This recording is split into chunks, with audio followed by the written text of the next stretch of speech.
Hey, everybody. Welcome to our December Inspiring Story of Service. This is our last one of the year. And you could say, maybe we save the best for last, but we got a great veteran to talk to today. None other than Joel Carpenter, who is part of our Veterans Advisory Committee here at the museum and is also featured in the 20-Year War book, which we'll talk a little bit about at the end. Thanks for being here today. I know you're in, we tried to schedule this for a couple of times. That's why you're in the setting you're in today, but you made it. So we're glad you made it. I know you're talking to us from Texas, and which is where you grew up, and then you were in California. We know you were in special operations in the Army. You had 4 combat deployments in Afghanistan and Iraq.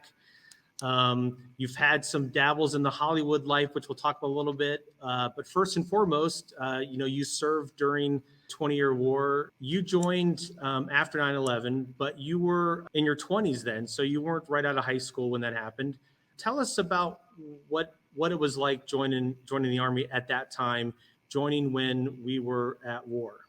Yeah, that was the 2001 range, and just out there in Hollywood.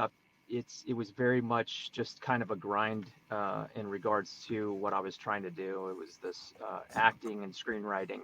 I was in my 20s and 25 years old prior to 9/11, and so just trying to make it happen, going on a bunch of lead auditions, had a screenplay that was being reviewed by several production companies, Mm-hmm. and so really exciting time, and it felt like was on the cusp of something, and then 9/11 happened, and then kind of everything changed with 9/11, and probably for those who didn't experience that, it would be more comparable to where we are today with COVID and everything. So it just changed everybody's lives, and Right. something that was previously not something in my trajectory, now was like right in front of me, and I just felt compelled to head in that direction, which was a complete polar opposite. Mm.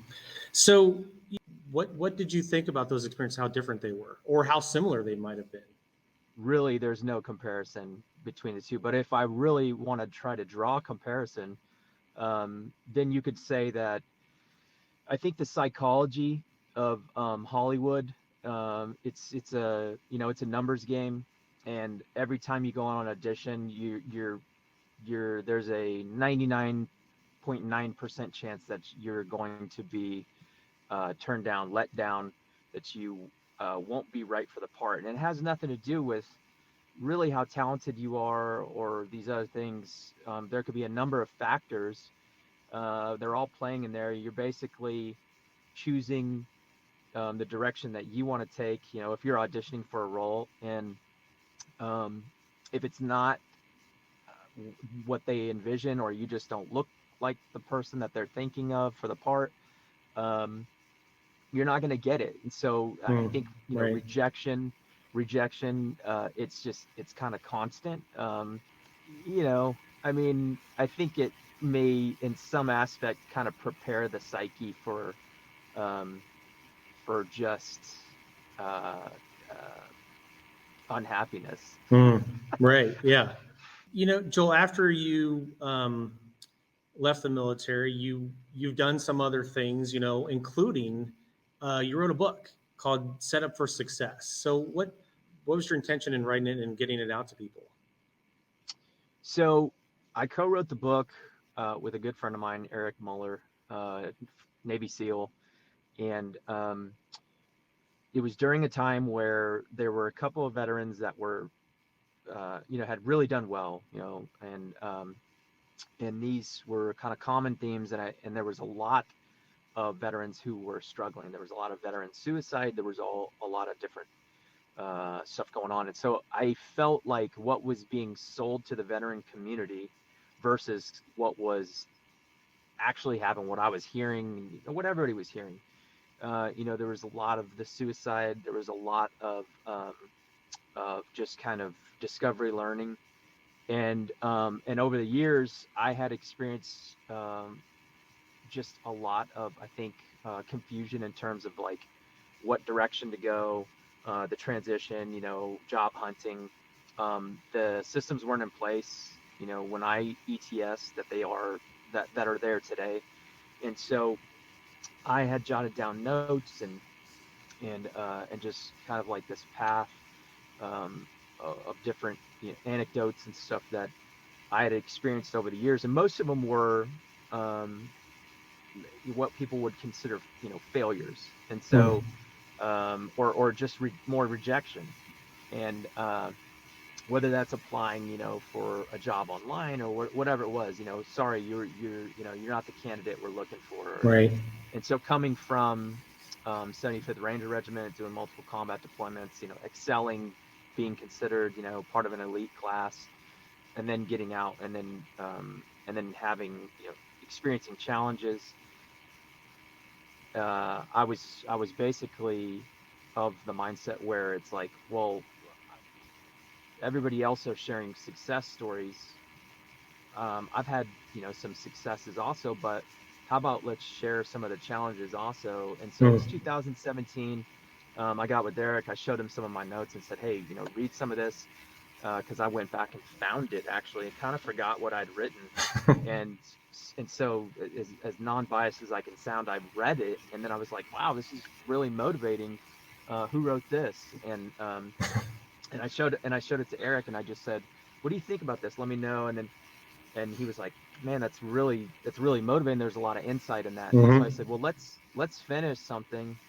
You do the same, and then we'll kind of like chapter out and we'll give some sort of direction. We had some interest in some literary management companies, for doing kind of major publishing. Mm-hmm. Um, but the timeline was so far ahead, and they wanted to shop, and they weren't super enthusiastic about it, anyways. And so I was disinterested in the lack of passion. And they said, well, you're not going to be able to get that public. Or they said, when do you want to publish it? And I said, well, Veterans Day. And they said, you mean like Veterans Day 2018? I said, no, like Veterans Day, like in a month. Right. And they're like, well, that's never going to happen. And I said, okay, well, whatever. And I knew I had some experiencing with the self-publishing world, and so anyways, we did all the design work, we put everything into it, and we got it out before Veterans Day 2017. And the whole goal was to just help people, help fellow veterans. And we were kind of just thought, like, if we could help even just one individual, um, then it's worth it. Yeah. And I think we didn't get a lot of exposure, but that wasn't the intent. And the people who have read it have said that it's very helpful. And so it was, it's kind of like you can't control everything. You can only influence your own sphere Mm-hmm. and circle. And so that's kind of my contribution and Eric's contribution to the veteran community to help people during their transition. It's a great read. We'll feature it on our website as well. Joel, let's talk a little bit about the book that you're featured in now, which is the 20-Year War.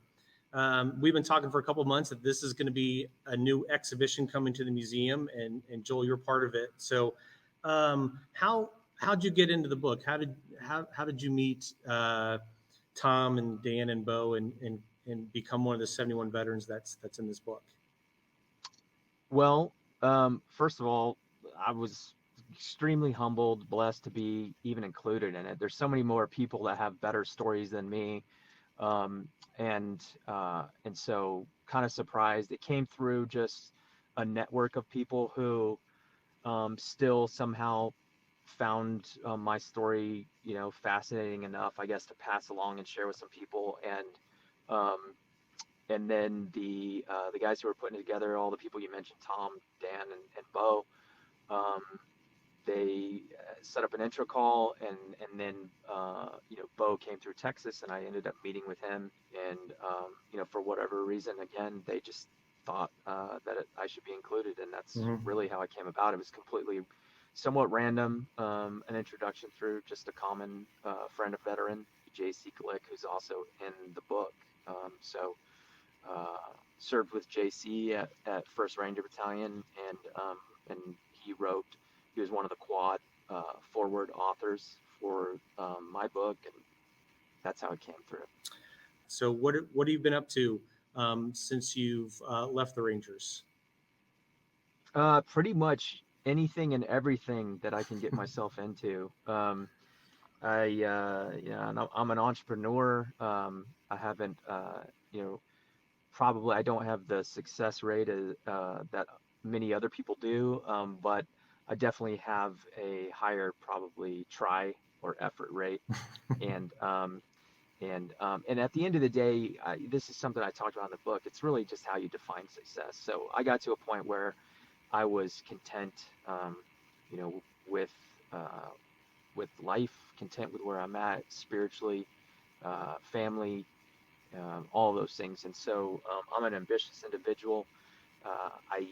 Right when I got out, I was doing financial stuff, working in sales, mortgages. Now, over the last couple years, I've got my real estate license. But really, I think my bread and butter comes from Ranger Regiment and the Special Operations community, and then the transition that I had getting out and then working for several years in the private security contracting, and then doing managing crisis and risk and all that in the private sector for corporate clients, high net worth, entertainment, all that kind of stuff. And so that's something that's that took a while to develop, but it's been consistent in terms of side hustle. There's a couple of different things still involved with the entertainment world, and then also launching a coffee company. If you had a message for all the veterans during this holiday season, what would your message be? And we'll end with that today. Well, first of all, their patriotic service to this country is so very important, especially these days. They have to understand that, and they have to keep that spirit. And then the other thing is that um, veterans have to come to an understanding that the mindset of failing in the military is not the same for the private sector. And so what feels like failure in the private sector is actually usually a path towards success, unless you're going down a dark side and it's involved in illegal activity, drug use, alcoholism. Like, obviously those things are all detrimental. Um, and I stay away from those. I encourage all veterans to stay away from anything that can lead to destruction of the body, destruction of the spirit. Yeah. Yep. But understanding um, that that their career in the military was only a portion, only a chapter out of the book of life, um, and uh, that all of the great things that they did in the military, all of the missions, all the friends that they lost, all of those things are magnificently important. But that's when they get out and they just feel like they're becoming normal. It's like Superman when he gets his powers taken away from him. They have to understand that they have to continue. They have to continue on the mission and move forward and identify um, a path to the future. Otherwise, Yeah. it's going to feel like failing, and failure in the military is not an option. That's what you're constantly told. And so, if you take that mantra and you bring it to the private sector and you see if failure is not an option, and you feel like you're failing, then a lot of these guys, they head down the dark, slippery slope, Mhm. and then that leads to the things I talked about: Yeah. alcoholism, drug use, and suicide. And really, a warrior, just like a samurai warrior, a lot of times it's like they feel like their current existence is somehow dishonoring the previous one. And so, Sure. my personal opinion is that it's a similar kind of concept that this existence today is dishonoring all the things I've done in the past. And so the alternative is, well, I don't want to do that, and I don't see a path to the future, and so I'm just going to end my life. They have to get out of that. That's what, in the military we would call that would have been a kill zone. So we have to get out of the kill zone. And so that's my message, you know, to the veterans. You got to stay focused and you know, surround yourself with you know, good people, and you know, figure out what works for you, you know, on the spiritual level, and you know, fitness is important. All these things, diet, nutrition, all, you know, a lot of things I spoke of in the book. Yeah. But they're things that I firmly believe. That's my message. Man, that's a great message for all our veterans out there. Ladies and gentlemen, this has been Joel Carpenter, our December inspired story of service. Again, Joel's featured in the 20-year war book. Joel's part of our Veterans Advisory Committee, so Joel's always in the know of what's going on at the museum. And I'm pretty certain we'll be talking to Joel in the coming year about some stuff that we're going to be doing with him and with the museum. So, Joel, thanks again for joining us today, and we'll see you down the road here at the museum. Absolutely. Thank you guys so much for having me. Appreciate you, and happy holidays.